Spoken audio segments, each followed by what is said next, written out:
ये अब शुरू करते हैं दास प्रथा। समझ में आया? इधर 3री शताब्दी का संकट, लिंग, साक्षरता, संस्कृति, आर्थिक विस्तार के बाद हम देखते हैं दास प्रथा। दास प्रथा में देखते हैं कि यहाँ पर दिखाया गया है कि इटली में 75 लाख पॉपुलेशन है, उसमें से 30 लाख क्या है, दास थे। दासों के प्रति व्यवहार कैसा किया सेकंड ने? जो राजा सेकंड था, इस बारे में बता चुके ना, राजा सेकंड की हत्या कर दिया दास, फरमान जारी कर दिया पूरा दासों को फांसी पर लटका दो, विद्रोह हो गया। इसको पढ़ चुके। दास प्रजनन क्या है, प्रश्न पूछा जाता है। दास प्रजनन, दासों की संख्या में कमी आ गई, दासों की संख्या में कमी आई तो क्या हुआ, दासियों से दास के बच्चों को पैदा करना और दासों की संख्या में बढ़ोतरी करना, तो ये दास प्रजनन है। इस दास प्रजनन में क्या हुआ, दासों की संख्या वृद्धि हुई, है ना। दासों की संख्या में वृद्धि करने के लिए मतलब जो दास के बच्चे भी क्या बनेंगे, दास, मेन वही है इसका दास प्रजनन। प्रश्न पूछेगा दास प्रजनन क्या है तो आपको बताना पड़ेगा। दास के जो बच्चे हैं वो भी दास बने, तो उसी को दास प्रजनन कहा गया है ना। कृषि श्रमिक, कृषि श्रमिकों की संख्या भी वही वृद्धि होती गई, मगर कृषि श्रमिक जो थे अधिक से अधिक नहीं चाहते थे कि काम करें। कामगार कारखाने में जो काम करते हैं, मैंने इसमें दागने वाला प्रथा जो बताया था, दागने का प्रथा, दासों की पहचान के लिए उसको दागा जाता था, है ना। तो ये मैंने इसको बताया अभी। सामाजिक संरचना की बात करें, सामाजिक संरचना 3 प्रकार के थे, सेनेटर, अश्वरोही और कमीनकारू या फूहड़ या निम्नतम वर्ग। 3 वर्ग हैं उस समाज में। सेनेटर मतलब पेट्रेस या पिता, उस समय 1000 हुआ करते थे सेनेटर, वो काफी ऊंचे पद पर रहते थे आसीन। तो सेनेटर जो है इसका शाब्दिक अर्थ होता है पेट्रेस मतलब पिता।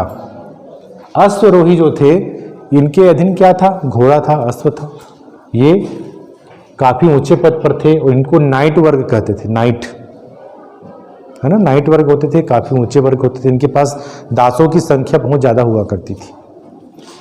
कमीनकारू सबसे निम्न वर्ग। कमीनकारू वाला जो था, जैसे कि सर्कस में जो जोकर होता है, सर्कस में जो काम करने वाले हैं वो कैसे होते हैं, मजदूर होते हैं, श्रमिक होते हैं, वही काम इनका भी था। ये जो पूरी तरह से मजदूर हुआ करते थे और एक नया वर्ग बनता गया था, दास। ठीक है, तो आपको प्रश्न पूछेगा सामाजिक संरचना कैसा था रोमन साम्राज्य का, तो आपको बताना पड़ेगा 3, सेनेटर, अश्वरोही, कमीनकारू। बन जाएगा। तो पहला क्या है, सेनेटर, दूसरा अश्वरोही और तीसरा कमीनकारू। तो इस प्रकार से सामाजिक संरचना हो गया 3। अब आगे देखते हैं रोमन साम्राज्य का परवर्ती पूरा काल। रोमन साम्राज्य का किस प्रकार से अंत होता है, अंतिम समय में कैसा सिचुएशन था, इसको बोल सकते हैं कि 4वीं से 7वीं शताब्दी ईसा पूर्व में ये पूरा काल था। इसमें इसकी शक्ति क्षीण होती गई। 7वीं सदी में क्या हो गया, इस्लाम धर्म का उदय हो गया, इस्लाम धर्म का उदय हो गया। तो यहाँ पर अब देख लेते हैं 2 सम्राट, डायोक्लीसियन, सम्राट का नाम है डायोक्लीसियन, जिसका शासनकाल है 284 से 305। ये क्या किया, साम्राज्य का विस्तार इतना ज्यादा हो गया था इसके समय में। किसके समय में हुआ था, डायोक्लीसियन, डायोक्लीसियन के समय साम्राज्य का विस्तार इतना ज्यादा हो गया था, तो क्या किया हो, सभी क्षेत्र में नियंत्रण ना करने के बजाय क्या किया हो, जहां पर जिसको उसको फायदा था, जहां पर उसको टैक्स ज्यादा मिलता था, वहां तक वो क्या किया, सीमा बना दिया। और जो जगह जो है और उपजाऊ थी, जहां पर उसको ज्यादा प्रॉफिट नहीं होता, उसको क्या करता हो, उसको छोड़ दिया हो। तो यहाँ पर जो डायोक्लीसियन क्या किया, साम्राज्य का विस्तार किया, काफी बड़े तक साम्राज्य फैल गया, मगर उसको क्या कर दिया, छोटा कर दिया। जहां तक उसको फायदा मिलता था वहां तक वो क्या किया, बाउंड्री कर दिया, सुरक्षा घेरा बना दिया, डायोक्लीसियन। ठीक है, ये हो गया। मतलब इसका साम्राज्य काफी बड़ा था मगर वो छोटे तक सीमित रखा। क्यों रखा, क्योंकि उसको टैक्स उसमें नहीं मिलता था, उसमें उसको सैनिकों का वेतन भत्ता में खर्च हो जाता था, इसका वहाँ तक नहीं किया। कास्टेंटाइन है ना, कास्टेंटाइन का जो था शासनकाल 312 से 337 तक था। इसने दो कार्य किए, दो कार्य है ना। कास्टेंटाइन सम्राट कैसा था, प्रश्न पूछेगा कास्टेंटाइन के बारे में, तो आपको बताना है कि इन्होंने सोने के सिक्के जारी किए थे, उसका नाम था सालिट्स। सोने के सिक्के 4.5 ग्राम का सोने का सिक्का था, ठीक है। सालिट्स जो था क्या है, सोने का सिक्का, कितने ग्राम का, 4.5 ग्राम, 4.5 ग्राम का, ठीक है। और दूसरा क्या काम किया, कुस्तुनतुनिया को अपनी राजधानी बनाया। कुस्तुनतुनिया क्या था, 3 ओर से समुद्र से घिरा हुआ था, एक ओर स्थल से, काफी अधिक महत्वपूर्ण जगह था। उस पर ये तुर्की में था, तुर्क में था, और उस पर जो कब्जा किया मतलब वो शक्तिशाली होगा। उसी से ही आदमी इधर जा सकता है या उधर जा सकता है, मतलब उससे ही। तो कुस्तुनतुनिया पर भी ये क्या किया, अपना अधिकार कर लिया था।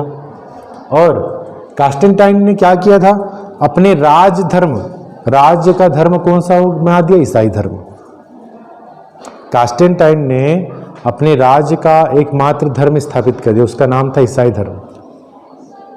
क्लियर हो गया, 3 काम किए।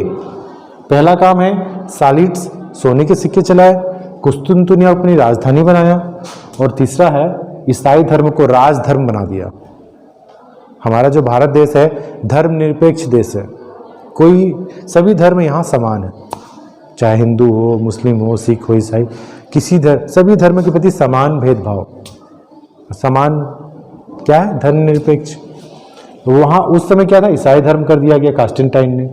और 7वीं सदी में इस्लाम धर्म का उदय हो गया, ठीक है, इस्लाम धर्म का उदय हो गया। अब देखिएगा यहाँ पर इतना तो हो गया पुरावर्ती, रोमन साम्राज्य का परवर्ती पुराकार। परवर्ती में कौन कौन से शासक हुए, कास्टेंटाइन और डायोक्लिसियन।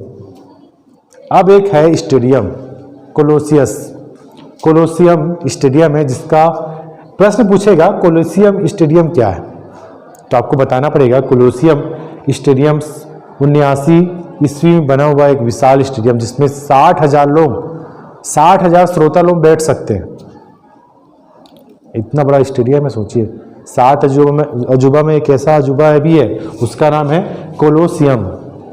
याद रखिएगा, कोलोसियम क्या है, स्टेडियम।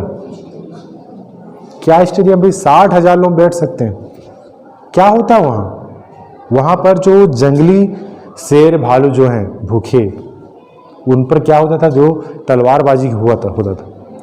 जो योद्धा थे तलवारबाजी में पूरी तरह से निपुण हैं, वो लोग क्या करते थे, उस मैदान में जाते थे। उन पर क्या हमला करेगा, शेर भालू जो भूखे, और उनको किस तरह से वो मारते थे।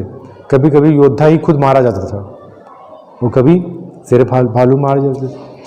तो काफ़ी बड़ा स्टेडियम था, 60,000 लोग देखते थे। वो कोलोसियम में क्या होता, तलवारबाजी होता था। जो योद्धा तलवार से निपुण है, युद्ध करते थे जंगली पशुओं के प्रति, ठीक है।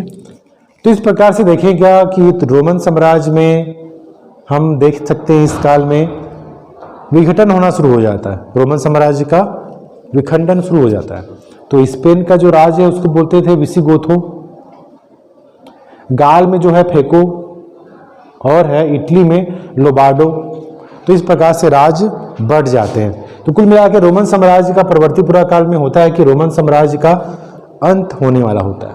बहुत सारे विखंडन हो जाते हैं, कुछ भाग स्पेन में बट गए, कुछ भाग गाल में, कुछ भाग इटली में। तो इस प्रकार से रोमन साम्राज्य जो है इसका पूरी तरह से अंत कब कर दिया गया था, 7वीं सदी में, जब इस्लाम धर्म का अभ्युदय हो जाता है। ये इस्लाम धर्म का अभ्युदय हो जाता है, उस समय ये जो है रोमन साम्राज्य अपनी पराकाष्ठा से सीधा नींव तक आ जाता है, और रोमन साम्राज्य का विखंडन हो जाता है। विखंडन के रूप में आप देख सकते हैं, जहाँ तक ये फैला था अब स्पेन में एक अलग राज्य बन गया, विसिगोथो, गाल में फेको और इटली में लोबार्डो, ठीक है। ये हो गया। तो यहाँ पर प्रश्न आपको पूछेगा 3वीं शताब्दी का अंत क्या, संकट क्या है बताइए। आपको प्रश्न पूछेगा ड्रेसल 20 क्या है, ऋतु प्रवास क्या है,